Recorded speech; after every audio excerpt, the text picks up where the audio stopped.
இனிமே கண்ணை மூடிட்டு கடலை எண்ணெய் வாங்கலாம். ஏன்னா மந்த்ரா கடலை எண்ணெய் இதயத்தின் தயாரிப்பு. வறுக்க பொரிக்க ஏன் எல்லா சமையலுக்கும் மந்த்ரா தான். மந்த்ரா கடலை எண்ணெய், அபார ருசி, ஆரோக்கியமான உடல் நலம்.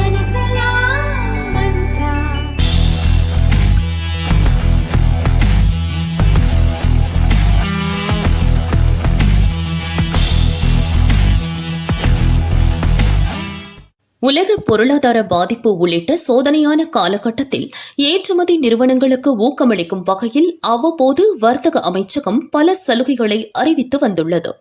அதேபோல் 2021 ஏற்றுமதி நிறுவனங்களுக்கு சலுகை அளிக்கும் விதமாக ஏற்றுமதி செய்யப்பட்ட பொருட்கள் மீதான செலுத்தப்பட்ட வரியை ஒரு பகுதியை திரும்பப் பெறலாம் என்ற திட்டம் துவங்கப்பட்டது.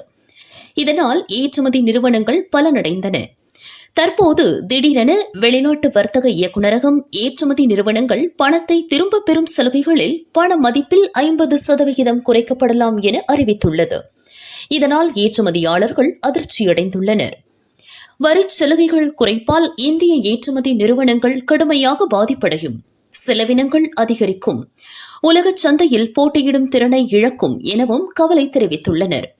இது குறித்து இந்திய ஏற்றுமதி நிறுவனங்கள் கூட்டமைப்பு தெரிவித்துள்ளதாவது: உலகளாவிய பொருளாதார அழுத்தங்களை எதிர்கொள்ளும் கடினமான நேரத்தில் வரிச்சலுகை குறைப்பு அறிவிப்பு வந்துள்ளது. சவாலான நேரத்தில் இந்த முடிவை அரசு மறுபரிசீலனை செய்ய வேண்டும் என அவர்கள் வலியுறுத்தினர்.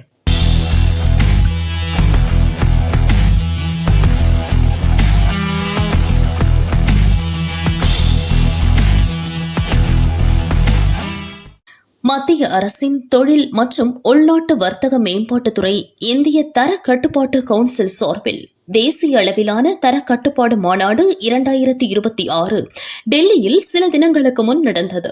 திருப்பூர் ஏற்றுமதியாளர்கள் சங்க இணை செயலாளர் குமார் துரைசாமி ஜவுளி உற்பத்தியில் சுற்றுச்சூழல் பாதுகாப்பு என்ற தலைப்பிலும், நிப்ட் டி அடல்ட் இன்குபேஷன் மைய தலைவர் செந்தில்குமார் திறன் வளர்ப்பு மற்றும் திறன் மேம்பாடு என்ற தலைப்பிலும் பேசினார். நாட்டின் மொத்த பின்னலாடை ஏற்றுமதியில் 68% பங்களிப்புடன் திருப்பூர் இயங்கி வருகிறது. ஆயத்த ஆடை ஏற்றுமதி வர்த்தக வளர்ச்சியை திருப்பூரை கொண்டே அளவீடு செய்யலாம் என்றும் எடுத்துரைக்கப்பட்டது.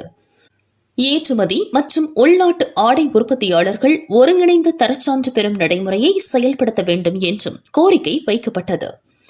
திருப்பூர் சாய ஆலை உரிமையாளர்கள் சங்கம், டெக்ஃபா, சிம்கா, ரோஸ்பா உள்ளிட்ட சங்கங்களின் பிரதிநிதிகள் பங்கேற்றனர்.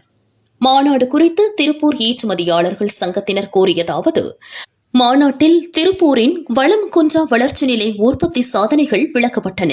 தடையற்ற வர்த்தக ஒப்பந்தங்களை எதிர்கொள்ள தரச் சான்றிதழ் பெறும் நடைமுறையை எளிதாக்க வேண்டும் என்றும் வலியுறுத்தப்பட்டது.